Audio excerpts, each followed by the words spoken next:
Hello जी, तो आज की हमारी नवरात्रि स्पेशल रेसिपी है जो कि है फलाहारी नमकीन।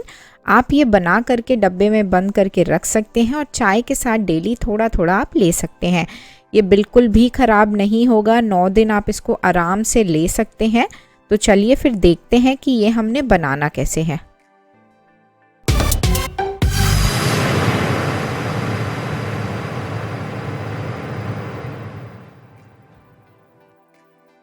तो अब यहाँ पे सबसे पहले हमें लेना है सिंघाड़े का आटा। 1.5 कप यहाँ पे मैंने सिंघाड़े का आटा लिया है।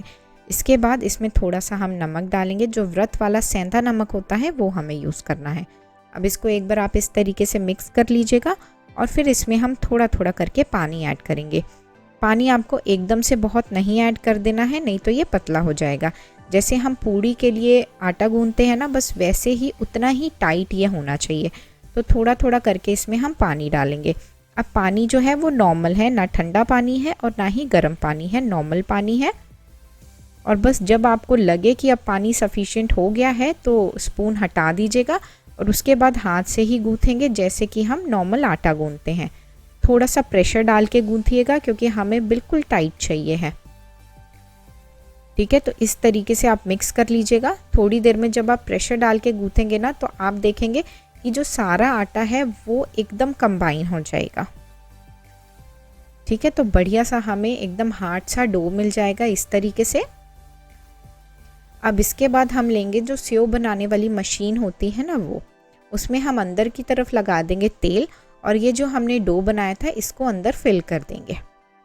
अच्छी तरीके से फिल करने के बाद फिर इसका हम ऊपर से ढक्कन लगा देंगे और इसको हम साइड में रखेंगे और जो नमकीन है उसके लिए सारी चीज़ें एक एक करके फ्राई करेंगे। तो यहाँ पे तेल को मैंने अच्छी तरीके से गर्म कर लिया है। अब आता है मार्केट में फूलने वाला साबूदाना। ठीक है, व्रत नमकीन वाला जो साबूदाना होता है वो आप ले सकते हैं या ऑनलाइन भी सर्च कर सकते हैं। तो वो हम डालेंगे इसमें, उसे हमें फ्राई करना है। अब ये फ्राई करने के लिए गैस का फ्लेम बिल्कुल हाई पे होना चाहिए। ठीक है, अगर गैस का फ्लेम लो होगा या अच्छी तरीके से तेल गर्म नहीं होगा तो ये बढ़िया तरीके से फूलेंगे नहीं।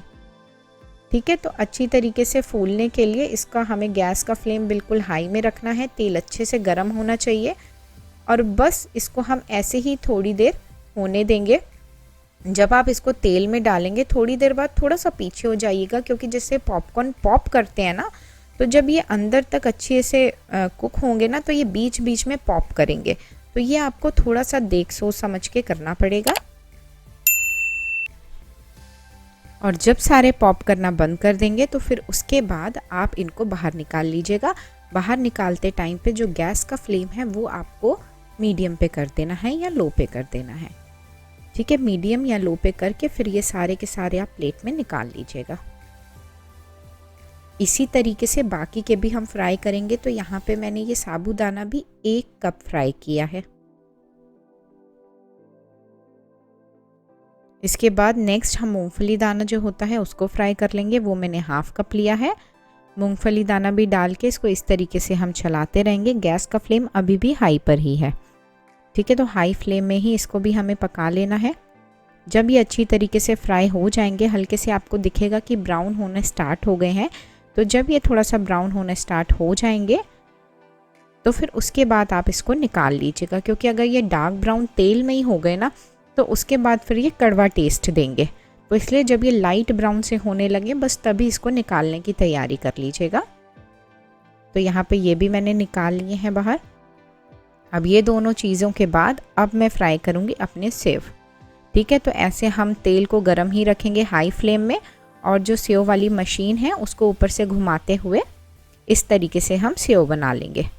डायरेक्टली उसके ऊपर ही मैं कर देती हूँ, तेल के ऊपर। ठीक है ना, तो इस तरीके से आपको करना है। जितने में आपको लगे कि अब कढ़ाई पूरी भर गई है तो बस वहीं पे आपको रुक जाना है। अब जब एक तरफ से होंगे उसको हम टर्न कर लेंगे और इसको भी हमें बढ़िया ब्राउन होने तक कुक करना है। जब ये भी हो जाएंगे तो फिर उसके बाद आप इसको बाहर निकाल लीजिएगा। किसी छन्नी में निकाल लीजिएगा। उससे क्या होता है, जो एक्स्ट्रा तेल होता है ना वो निकल जाता है। तो यहाँ पे मैं इसको निकाल रही हूँ एक छन्नी में। जब आप एक बार जो इसकी सेव बनाने वाली मशीन है उसमें एक बार आप पूरा भरते हैं ना बैटर, तो वो 2 से 3 बार आराम से फ्राई हो जाता है। ठीक है, तो मैंने एक ही बार भरा है और अब ऐसे ही मैं दोबारा भी फ्राई कर लूँगी। तो एक बार भरा हुआ 2 से 3 बार में फ्राई हो जाता है। ठीक है ना, तो बिल्कुल वैसे ही तरह जो दूसरा बैच है वो भी हम फ्राई कर लेंगे।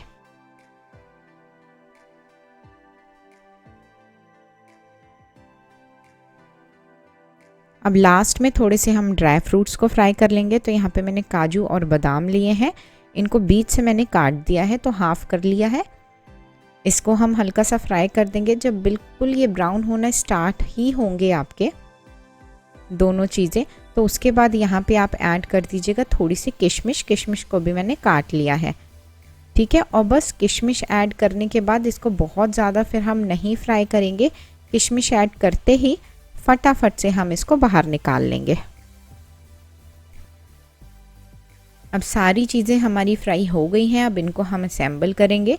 तो कोई भी एक बड़ी सी परात या कोई भी एक बड़ी सी थाली लीजिएगा, उसमें ये सारी चीज़ें आप डाल लीजिएगा। ये सारी चीज़ें डालने के बाद फिर ऊपर से हम थोड़ा सा सेंधा नमक डालेंगे, जो कि व्रत वाला नमक होता है।